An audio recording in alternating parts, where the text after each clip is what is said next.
welcome back to another day in the arena. It's me, it's CGB, and today in the arena we're taking a look at some of my early access competitive content for you members, subscribers, patrons, those who financially support the channel. You'll get this about 7 days or more earlier than the rest of the folks, and then those checking afterwards will be able to see this at a later date. So just a little bit of early access for you people who support the channel, and for the rest of you, you'll be seeing this a little bit after I record it, but I expect the deck to still be playable by then. After all, what could they do? Ban Nexus of Fate?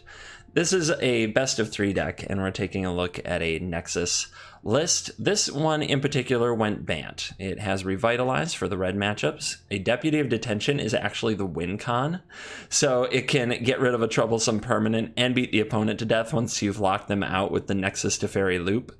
And of course it has Teferi, which can also deal with troublesome permanents and provide an engine for the deck.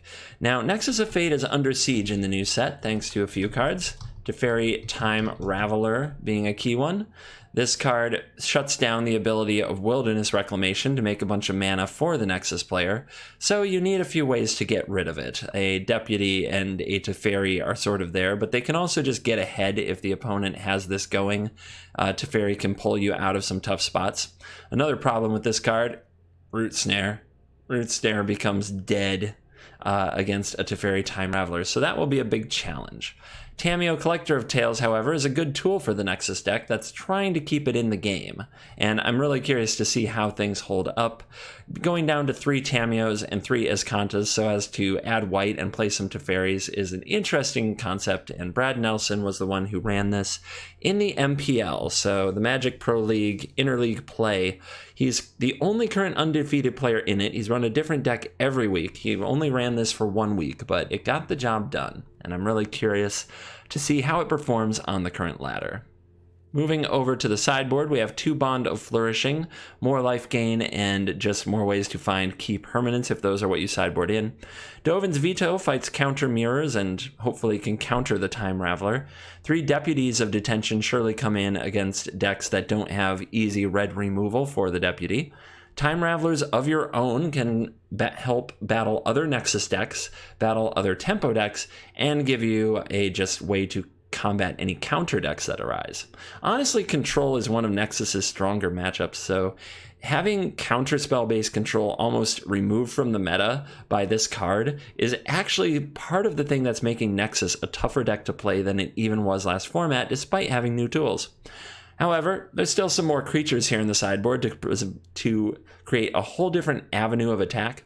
God Eternal Kefnet, Lyra Dawnbringer, and Hydroid Krasis come in for those red matchups to try to be kind of an Bant mid-range type deck that has some resiliency to that red burn that makes this matchup so hard for the Nexus player.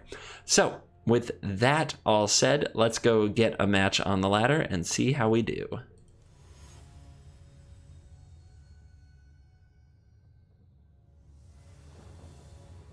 All right, on the play.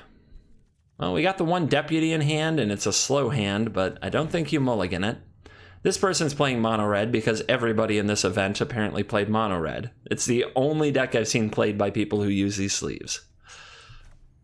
Actually, I saw the real metagame. The day 2 metagame was 28% mono red, by far the most played deck, so that's kind of, I think, where the bias comes from, but it is true. Nobody has played these sleeves against me without playing mono red. Nobody. And I think we're talking about sample size in the double digits. Must be a really tough hand. They're probably posting it on Twitter with Keeper Mull question mark. Putting up a post on Reddit. What should I do? And watch, it's red. It's a red 1-lander. Oh my gosh, green! Llanowar Elves! Seems like a keep, but maybe it's like 1-lander. Nah, they were probably just off getting coffee. Red-green. Some Gruul up in here. Some Steel Leaf Champion up in here. Where you been all my life? Haven't seen you in a minute. Well, this Deputy, you're gonna have to shut that down.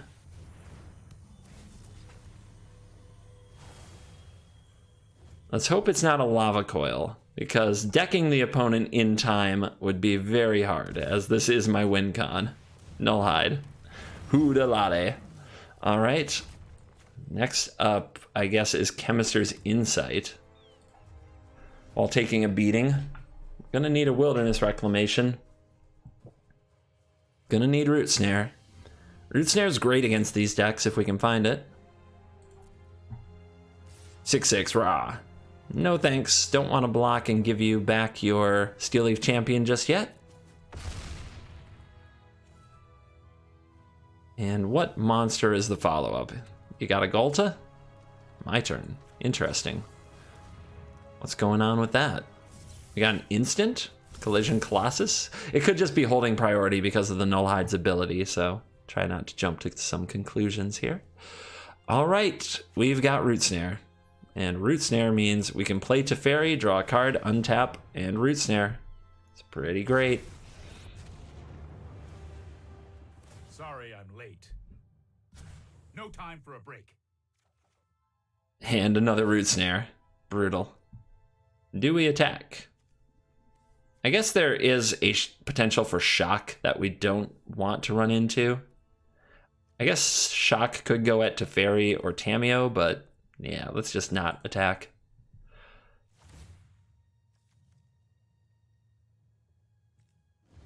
There's our 2 mana. My snares are ready. Although, maybe it makes sense just to block for Teferi here and give the opponent back their Steel Leaf Champion so we don't have to use a snare and get to use a Growth Spiral. I like that. I do like it. If our opponent plays a Collision Colossus to give tramples, that's fine.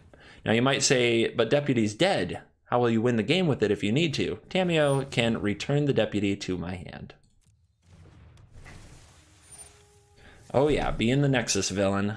Your boy CGB. There's always one of these videos every season. I gotta be bad. I make those good girls go bad. Because I'm bad. I'm bad. Shemo. Yep, all your creatures. Prepare to face the power of fog. They can't do anything when it's foggy outside. That's the problem with all these creatures. Hold that thought. All right, we could Nexus of Fate now. Oh, Wilderness Reclamation. Well, seems great. Let's see, let's Growth Spiral first. Land, enter tapped. Don't need the extra mana here. Resolve this, play the Nexus. Resolve this, play the Growth Spiral. See if we hit another land here. Boom. Everything coming up Millhouse. Keep it coming. You know what? I'm not done yet. Teferi's never done yet. The opponent can go out for coffee at this point. They're in big trouble. I would like to ask about any lunar anomalies you have Let's seek and find. get the Nexus mill going.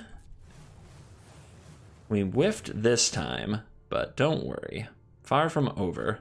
Let's go ahead and use a Chemist's Insight. There's a Growth Spiral. So, end step.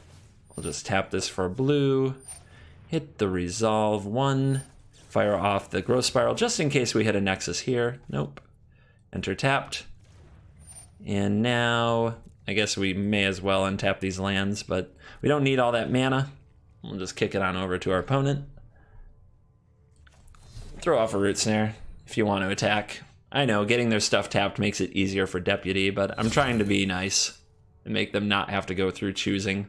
I know, being nice, strong term. Some of you are rolling your eyes at me, but I am trying to save some time in the match. It's good for both of us. It can make things harder if the opponent decides to play it out and decides they don't want to save time, but I'm a person who tries to operate in good faith that our opponent won't want to play this whole match either and see the way it ends. Ooh, there's the Nexus. I guess we cast it first. Put it back in the deck before using the Tamiyo to possibly hit it.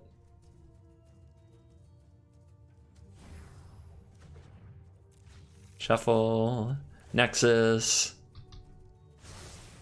I think you will find my notes helpful. All right, we binned a Chemist's Insight. That's something. We get to play a Search for Iskanta, which, when it flips next turn, will make whiffing almost impossible, and the opponent scoops it up. So game 2. Against big green decks is where this deck feels the most unfair. The card that you have to play around the most from sideboarding from them is Cindervines. So, with Cindervines in mind, we could run Dovin's Veto, but that seems absolutely silly. A few more Deputies of Detention might be good, as I doubt the opponent will sideboard in much removal. So I like that, and Teferi Time Raveler can at least bounce it so that if you're going off, it's not lethal. This is also pretty good in general against their deck, these tempo plays. What can come out are Revitalize. The life gain isn't that important, it's more about taking huge chunking hits from their creatures. What else? Is there anything else that we need to trim? On the draw, the Chemist's Insight may be pretty slow, so trimming an Insight doesn't seem too bad. And we could trim an Iskanta. Although the opponent with some enchantment removal, they're going to have more enchantment removal now than before, so having redundant effects sounds nice. I'll just go down on 2 Chemist's. I'll cut 2 Chemist's and see how that works out. Teferi might be too expensive and a little bit hard to defend, but he's such a combo with Root Snare, I don't think we can resist it and get too far away from it. I'm curious to see if the opponent will have removal for this Deputy, or if these will get to just be removal spells on a body. Let's go find out.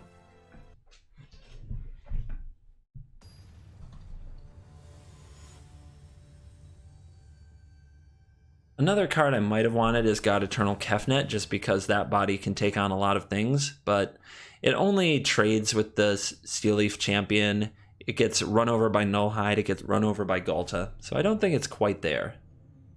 I can definitely keep this, I feel. It's a little bit slow, but the Deputy taking on their first big thing. Let's see if the opponent goes Elf. Nope, no turn 1 Llanowar for the opponent. That is a relief.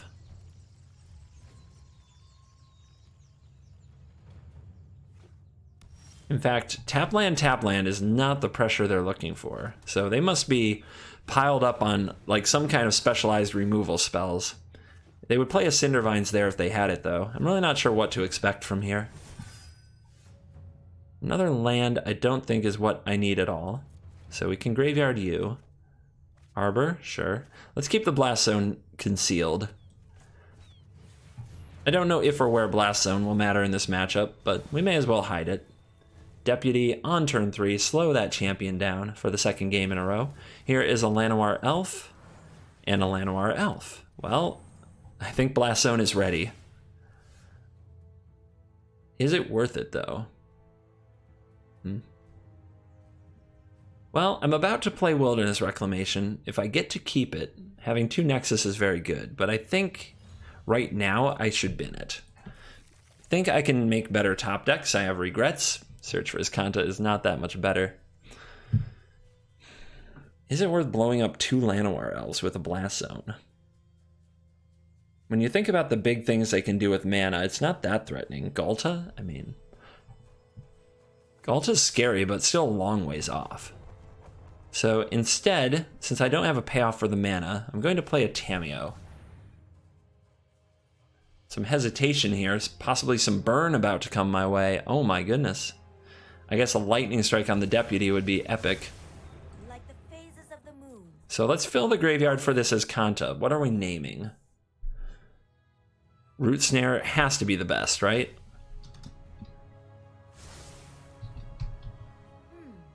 I know I noted this somewhere. Basically, it's a time walk against a deck that focuses on creature combat like this one. So now the opponent, if they have a lightning strike, they get back the Steel Leaf, and now they can attack down the Tamiyo, which gives us 6 cards in the graveyard. It does let us flip Iskanta, which is part of why Tamiyo and Iskanta are such a tag team.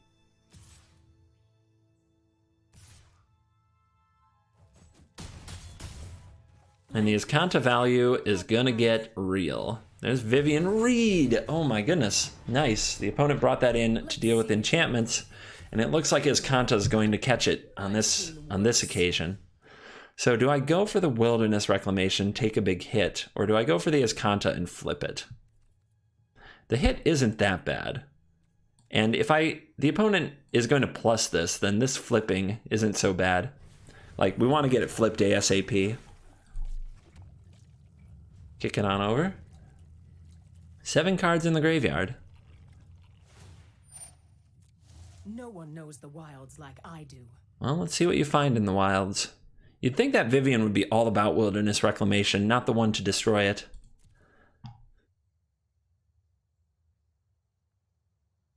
I think I should hold my Root Snare. I think I should take all this damage because the Root Snare can protect a Teferi if I draw it.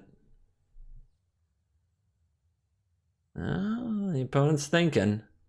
They're looking at this Gruul Spellbreaker. I'm looking at that Search for Azcanta, so what do they have? Reactive spells that remove enchantments, maybe a Crushing Canopy. I think they'd snap that off if they had it. Here's the Spellbreaker.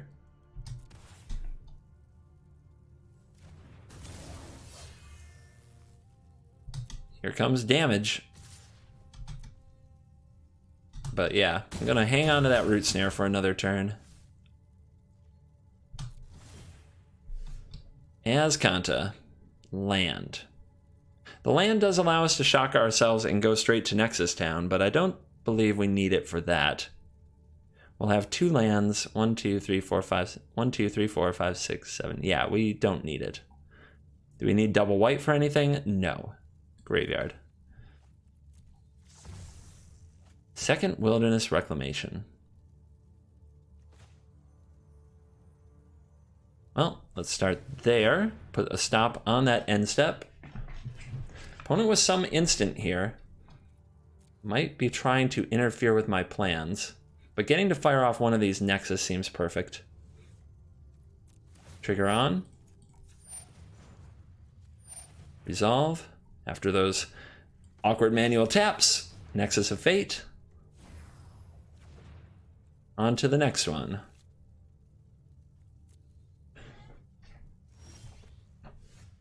Two Root Snares. Rock solid. Let's go ahead and put another stop down. Throw out second Wilderness Reclamation.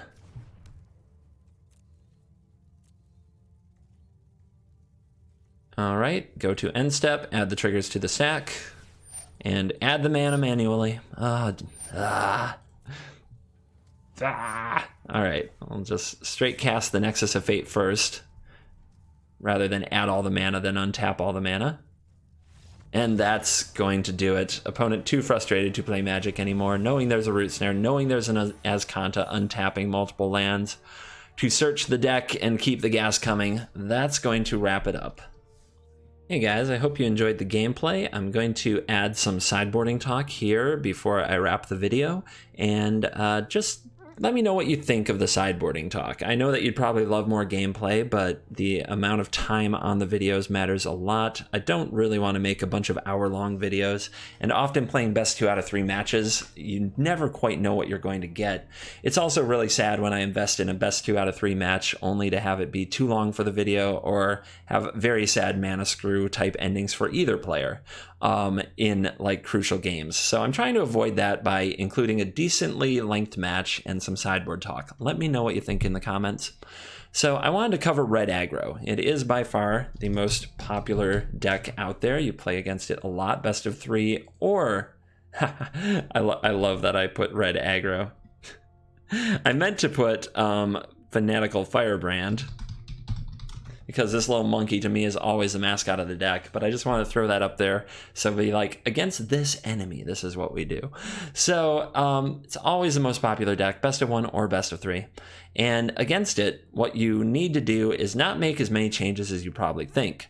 You don't actually want Deputies of Detention in the deck, Dovin's Veto. You're not really trying to play a control game. You can't do that. You still need the combo if you're going to beat this deck. So what's recommended by Brad Nelson and what I'm going to echo here is cut 2 Chemist's Insights and cut the Teferis. They're actually really hard to defend and a bit too slow. So cut those Teferis, cut 2 Chemist's Insights, bring in 2 Lyras. Boom. Bring in 2 Bonds of Flourishing, and bring in a God Eternal Kefnet to create a little brick wall between that red deck and your life total. And other than that, do what you do. Try to get to the combo. Hydroid Crassus is not actually good against them.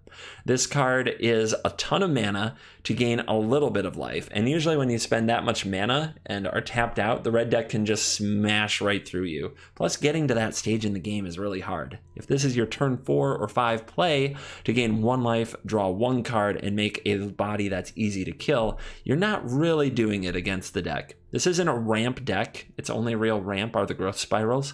So don't get confused with thinking that you can use Hydroid Crisis to stabilize against the red mages in this style of deck. Maybe if we ran Nissa, but we don't. I hope that you enjoyed this video with a matchup against Gruul, a little guide to how to play the Bant Nexus deck, and a quick sideboard talk about Mono Red. If there's another deck you want to see regular sideboard talk on, Mono Red's easily the biggest chunk of the meta. It was 28% of the day 2 meta for the Mythic qualifier, which was held on Arena. And it was 30-some% of the MPL meta. So right now, red is the one with the big target. But if you need sideboarding for a specific matchup or always want a sideboard guide for a specific matchup, sound off in comments. If enough people feel the same way that you do, maybe I'll talk about that matchup when I go over sideboarding more often. For now, red, you know I hate it, and you know it's the most played on Arena. So we may as well talk about that one. All right, as always, I want to thank you for watching this video, and I will see you in the next video. Goodbye.